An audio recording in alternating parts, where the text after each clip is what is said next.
예루살렘 북서쪽 104km 지점에 위치한 지중해 항구 도시인 가이사랴는 본문에 등장하는 헤롯 아그리파 1세의 할아버지이자 헤롯 왕조의 창시자였던 헤롯 대왕에 의해 건설되었습니다.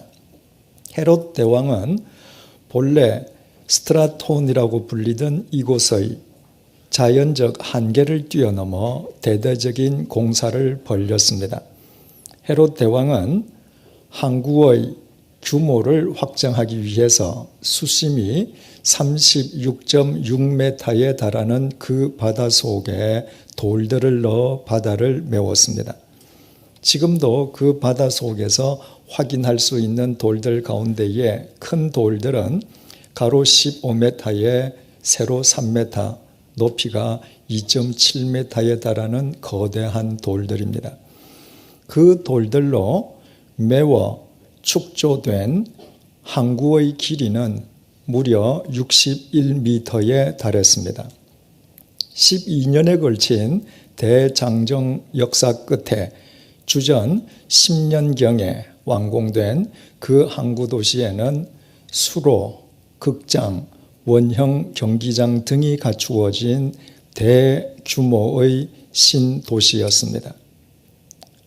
헤롯 대왕이 심혈을 기울여 가면서 그처럼 거대한 도시를 신설했던 것은 자신의 위대함을 과시함과 동시에 로마 황제의 환심을 사기 위함이었습니다.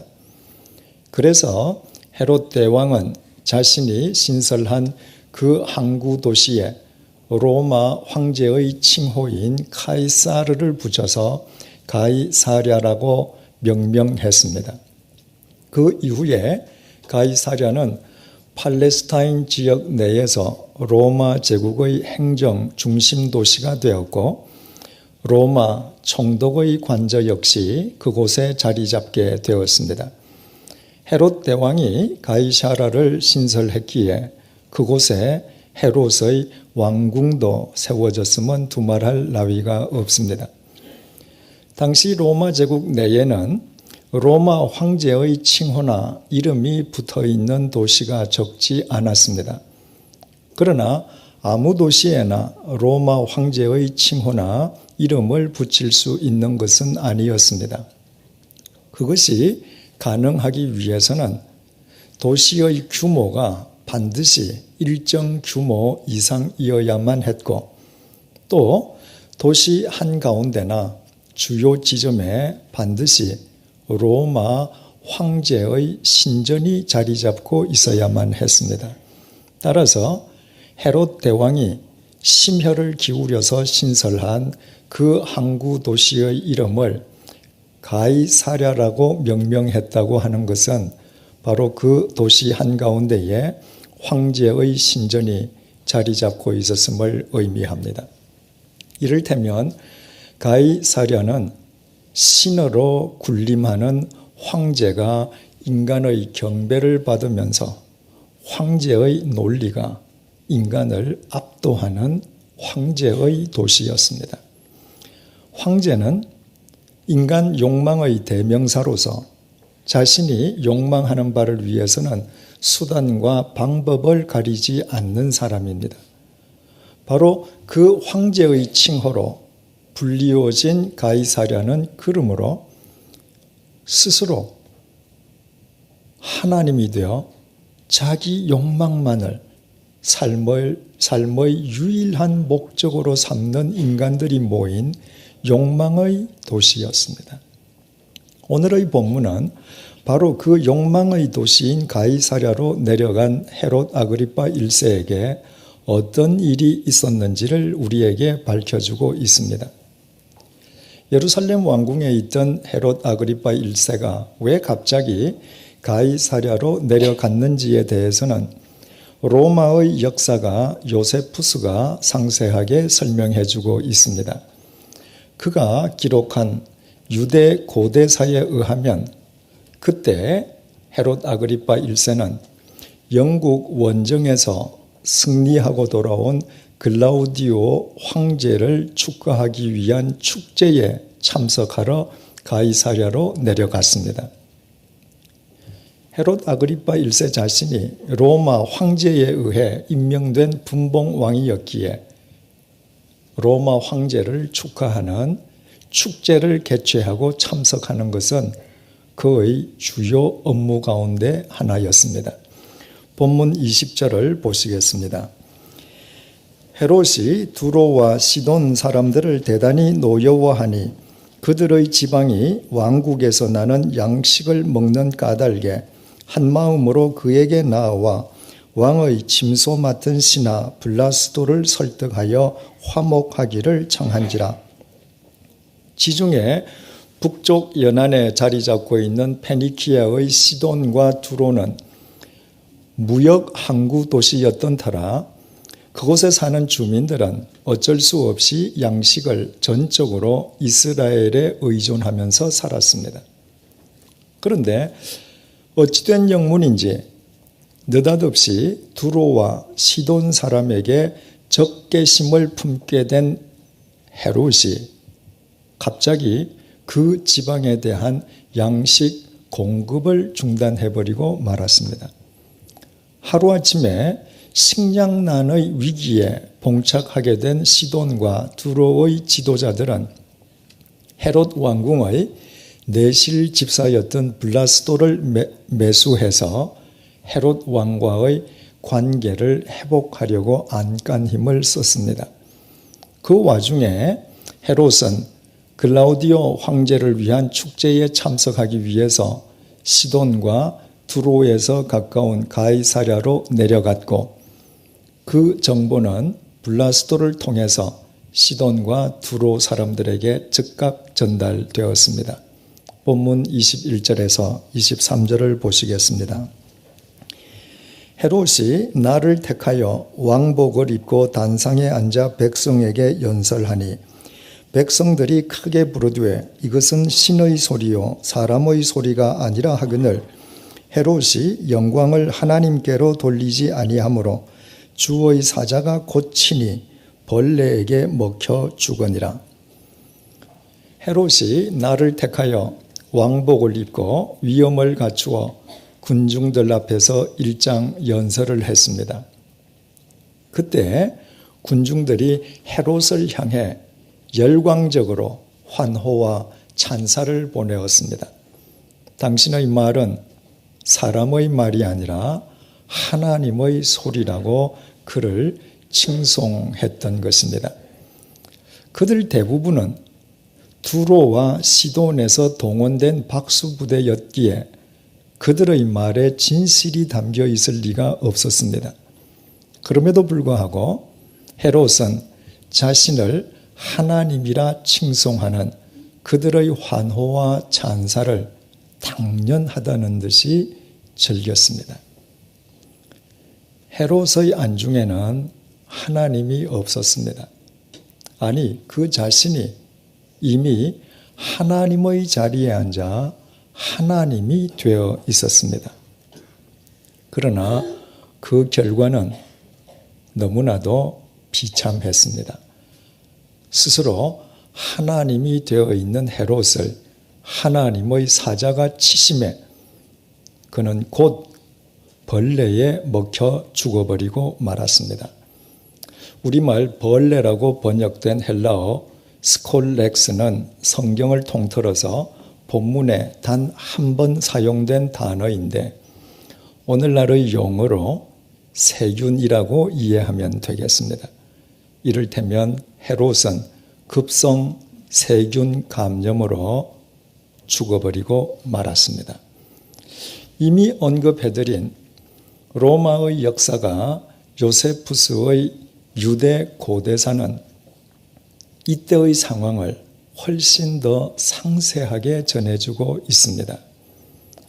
그 날은 영국 원정에서 승리하고 돌아온 글라우디오 황제를 축하하기 위한 축제 두 번째 날이었습니다. 주후 44년 8월 1일이었던 그날은 로마 황궁에 있는 글라우디오 황제의 생일이기도 했습니다. 그날 헤롯 아그리파 1세는 은실로 짜진 왕복을 입고 있었습니다. 그가 은빛 왕복을 입고 원형 극장의 무대에 오르자 그의 은빛 왕복은 햇빛을 받아서 눈부시도록 화려하게 빛났습니다. 그리고 헤롯이 군중들에게 일장 연설을 시작했습니다. 동원된 박수부대들은 당신이 하나님이라고 그에게 칭송을 아끼지 않았습니다. 그리고 헤롯은 그것이 당연하다는 듯 그들의 칭송을 마냥 즐기기만 했습니다. 바로 그때 유대인들이 불길의 징조로 여기는 올빼미 한 마리가 날아오더니 원형극장 기둥 위에 앉았습니다. 헤롯이 그 올빼미를 보는 즉시 복통을 일으키면서 그 자리에 쓰러져 버렸습니다. 신하들이 놀라서 헤롯을 황급하게 궁으로 옮겼지만 끝내 제 정신을 찾지 못한 헤롯은 사경을 헤매다가 닷새 후에 죽어버리고 말았습니다.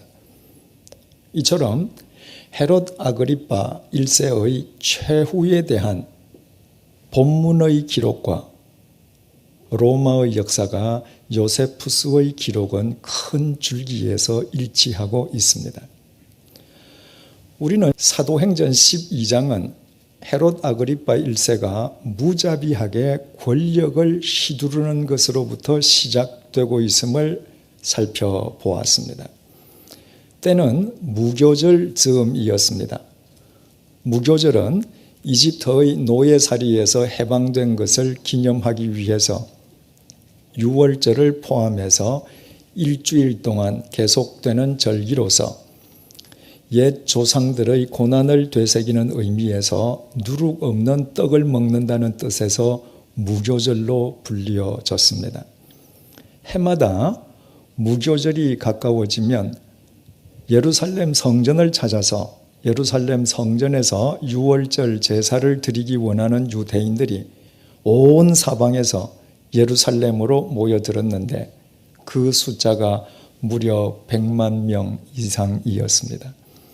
평소 고작 몇만 명밖에 살지 않는 작은 성읍에 일시에 100만 명 이상의 대인파가 몰려든다는 것은 그 자체만으로도 가공스러운 사건이기에 충분했습니다.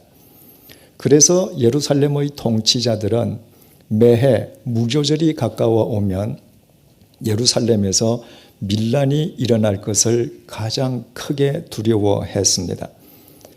일시에 수없이 많은 유대 군중들이 모이다 보면 그들의 종교적 열기가 민족주의적 열기와 맞부딪히면서 상승작용을 일으켜 사소한 문제도 얼마든지 정치적인 폭동으로 비화할 수 있었기 때문입니다.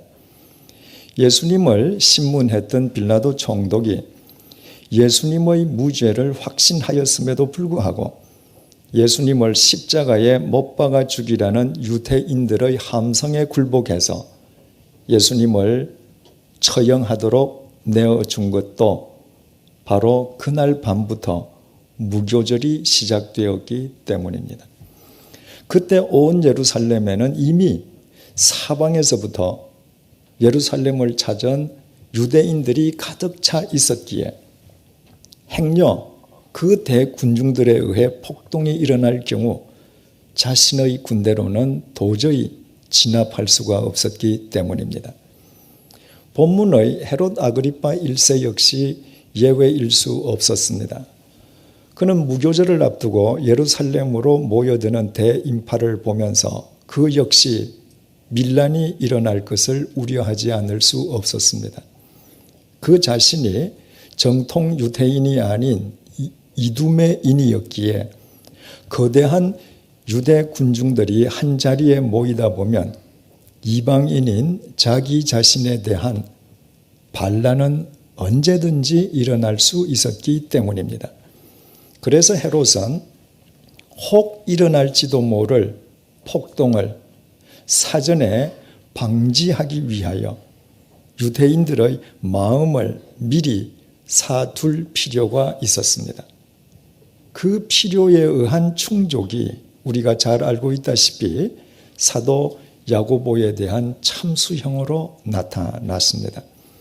유대인들이 십자가에 못 박아 죽인 예수가 부활했다고 주장함으로써 유대인들이 눈에 가시처럼 여기고 있는 그리스도인, 그것도 교회의 지도자인 사도들의 목을 뱀으로써 유대인들의 마음을 살 수 있다고 계산한 것이었습니다. 헤롯의 계산은 정확하게 적중했습니다.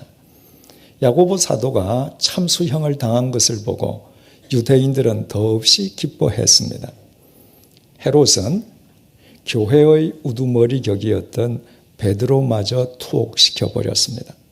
내친 김에 베드로까지도 죽여버려서 유대인들의 마음을 확실하게 사로잡아 두기 위함이었습니다. 그러나 처형 직전에 베드로가 사라져버리자 헤롯 아그리파 1세는 베드로 대신에 죄 없는 파수꾼들을 죽여버리고 말았습니다. 그리고 단지 자기 마음에 들지 않는다는 이유 하나만으로 시돈과 두로에 대한 양식 공급을 중단해버리므로 그곳에 살고 있는 수없이 많은 주민들을 죽음의 위험 속에 빠뜨리기도 했습니다. 헤롯은 진리라든가 정의와는 애당초 거리가 먼 인간이었습니다. 헤롯은 무엇이 옳고 무엇이 그른지는 전혀 상관하지 않았습니다. 헤롯의 인생 목적과 최대의 관심사는 자기 자신의 왕권과 권력, 다시 말해서 자기 욕망이었습니다. 자기 욕망을 위해서라면 죄 없는 사람을 투옥시키고 목을 자르고 단지 싫다는 이유만으로 굶어 죽게 만드는 위험 속에 빠뜨리기도 하는 등 자기 욕망을 위해서는 무슨 짓이든 스승지 않고 행하였고 또 자기 욕망의 논리로 자신의 행위를 얼마든지 합리화시킬 수 있었습니다. 헤롯은 무엇이 선이고 악이고 무엇이 의고 무엇이 불의인지 구별할 수 있는 능력조차 갖추지 못한 어리석은 인간에 지나지 않았습니다. 그뿐이 아니었습니다. 스스로 자기 권력에 심취해서 자기 스스로 하나님이 되어 하나님의 자리에 앉기도 했습니다. 그의 권력은 가히 무소불위의 권력이었습니다. 그 권력으로는 하지 못할 것이 없는 것 같았습니다. 그런 권력이라면 자신의 생명을 천년만년 지킬 수 있을 것만 같았습니다. 그런데도 그는 욕망의 도시 가이사랴에서 비참하게도 벌레에 먹혀 죽어버리고 말았습니다. 무소불위의 권력으로도 그는 자기 생명을 갉아먹는 벌레 한 마리도 물리치지 못했습니다. 본문은 그것을 가리켜 하나님께서 그를 치셨기 때문이라고 밝히고 있습니다. 욕망의 눈이 멀어 자신의 권력을 맹신하면서 스스로 하나님처럼 살던 헤롯은 이처럼 욕망의 도시 가이사랴에서 벌레에 먹혀 비참하고도 허무하게 그 생이 끝나버리고 말았습니다. 이렇듯 비참한 헤롯의 최후를 증언해주고 있는 본문은 24절에서 이렇게 이어지고 있습니다. 하나님의 말씀은 흥왕하여 더하더라. 헤롯이 벌레에 먹혀 죽은 가이사랴는 인간 스스로 하나님이 되어 황제의 논리가 판을 치는 황제의 도시였습니다. 한마디로 그 도시는 하나님의 말씀과는 무관한 욕망의 도시였습니다. 헤롯 역시도 하나님을 외면한 욕망의 노예에 지나지 않았습니다. 그런데도 오늘의 본문은 바로 그 욕망의 도시에서 헤롯이 벌레에 먹혀 죽었음을 증언해 주면서 하나님의 말씀은 흥왕하여 더하였음을 밝혀주고 있습니다. 언뜻 상충되어 보이는 것과 같은 이 두 내용이 서로 이어져 있는 것은 헤롯이 욕망의 도시에서 벌레에 먹혀 죽은 것은 하나님의 말씀과 무관한 일이 아니라 그 둘은 불가분의 관계에 있음을 일깨워주고 있습니다.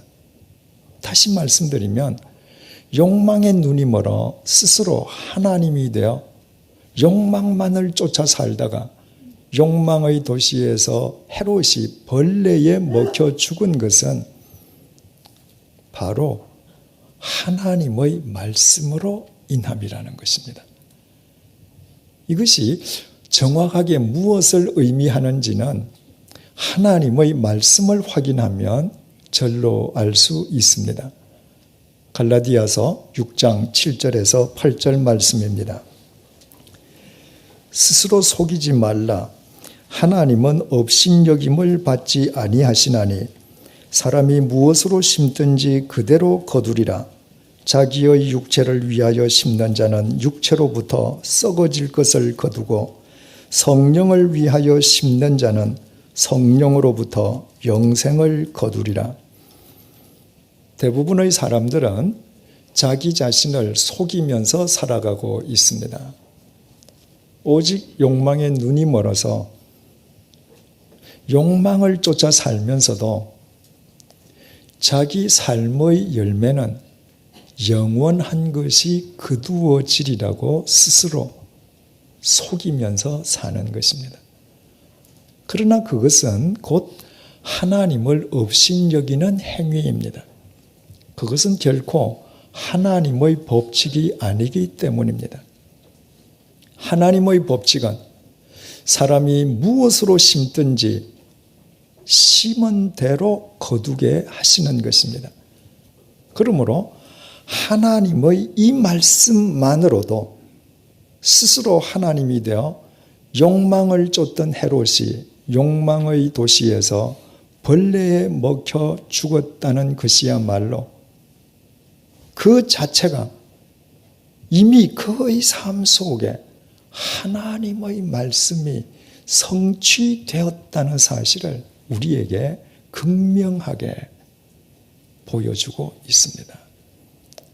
그러므로 그토록 비참하고 허무하게 끝나버린 헤롯의 최후야말로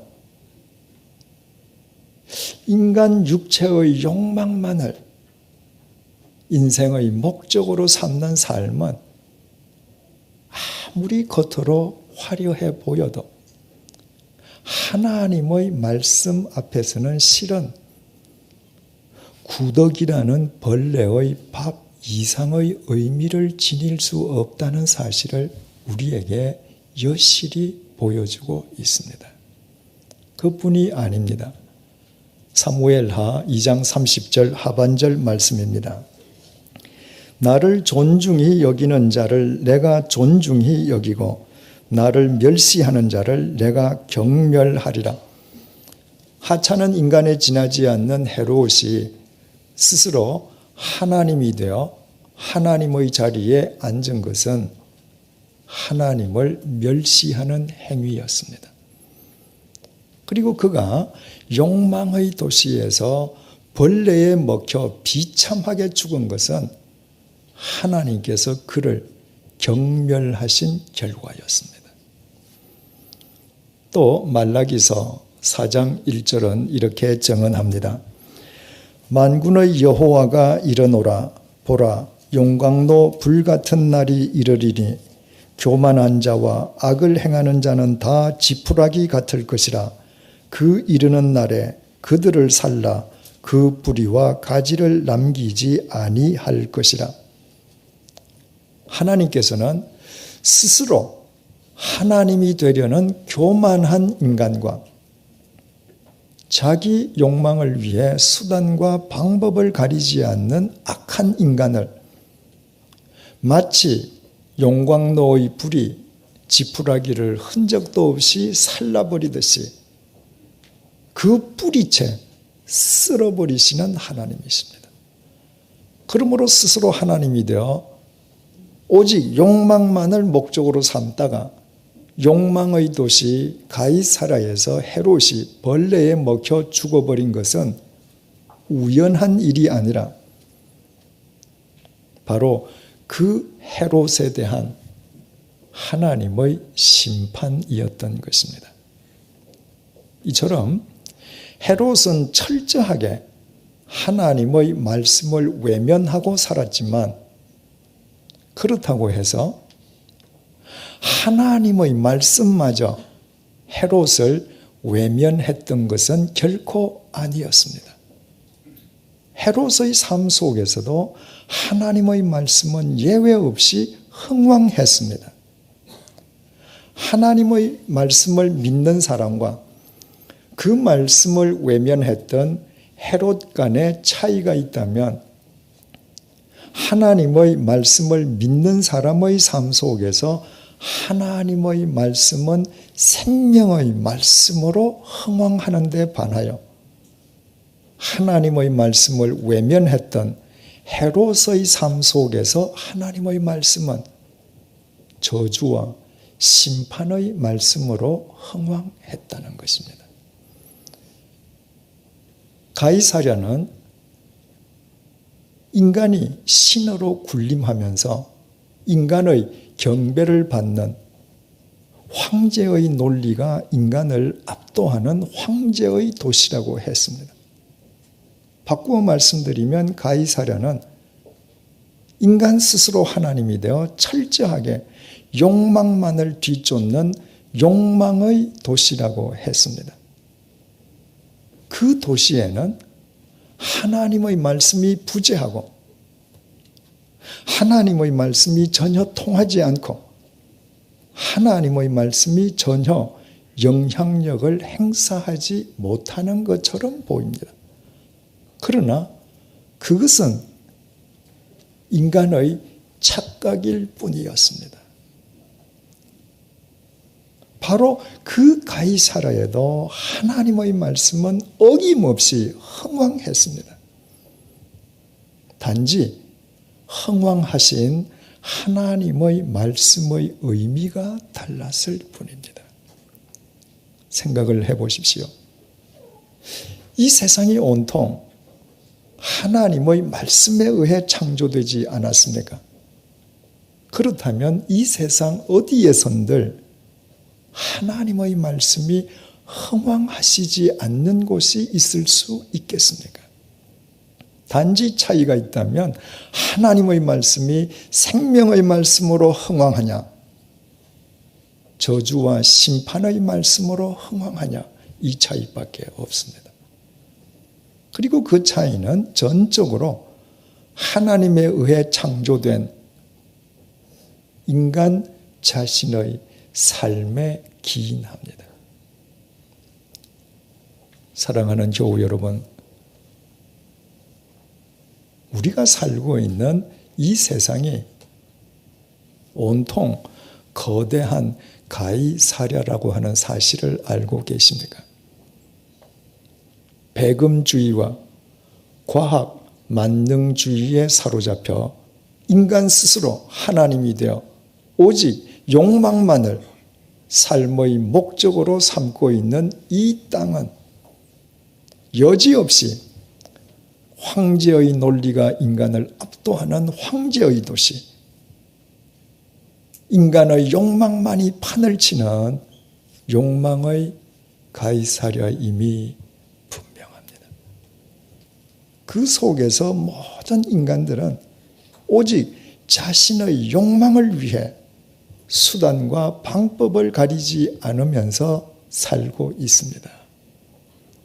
심지어는 그리스도인들조차도 세속주의에 물들어 별반 차이가 없습니다. 그러나 우리가 아무리 하나님의 말씀을 외면한다고 할지라도 하나님의 말씀마저 우리를 외면하시는 것은 아니라는 사실을 우리는 절대로 잊어서는 안 됩니다.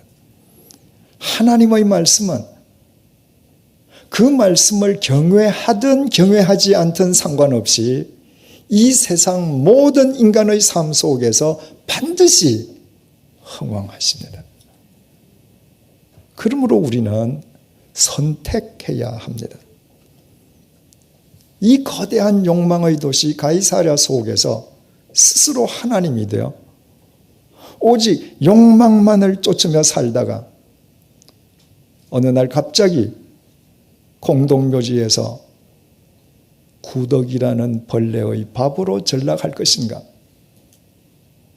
아니면 이 욕망의 도시 가이사랴에서 욕망의 논리를 거슬러 올라가면서 영원하신 하나님의 말씀을 쫓아 영원한 생명을 누릴 것인가? 우리 앞에 놓여 있는 이 두 길 가운데 우리가 어떤 길을 선택해야 할지는 역설적이게도 욕망의 눈이 멀어 스스로 하나님이 되어 욕망을 쫓아 살다가 욕망의 도시에서 어이없이 벌레에 먹혀 죽은 헤롯이 그 바른 해답을 우리에게 친절하게 제시해주고 있습니다. 기도하시겠습니다. 하나님, 인간이 하나님의 말씀을 외면하고 살아도 하나님의 말씀은 모든 인간의 삶 속에서 흥왕함을 일깨워 주셔서 감사합니다. 하나님께서 우리에게 당신의 말씀을 생명의 말씀으로 주셨는데 그 말씀을 저주와 심판의 말씀이 되게 하는 어리석음을 범치 않도록 우리를 붙들어 주십시오. 욕망의 눈이 멀어 스스로 하나님이 되었다가 욕망의 도시 가이사랴에서 비참하게 벌레에 먹혀 죽은 헤롯을 우리의 반면교사로 삼는 지혜를 허락해 주십시오. 욕망의 논리가 판을 치는 이 가이사랴의 세상에서 죽음을 깨뜨리고 부활하신 예수님을 나의 구주로 모시고 오직 영원하신 하나님의 말씀을 쫓아 영원한 생명을 누리도록 인도해 주십시오. 언제 어디서나 하나님의 말씀이 우리의 삶 속에서 생명의 말씀으로 흥왕하게 이끌어 주십시오. 그리하여 우리의 겉사람은 비록 낡아갈지라도 우리의 속사람은 하나님의 말씀 속에서 날로 강건해지는 생명의 기쁨과 행복을 누리도록 도와주십시오. 예수님의 이름으로 기도드립니다. 아멘.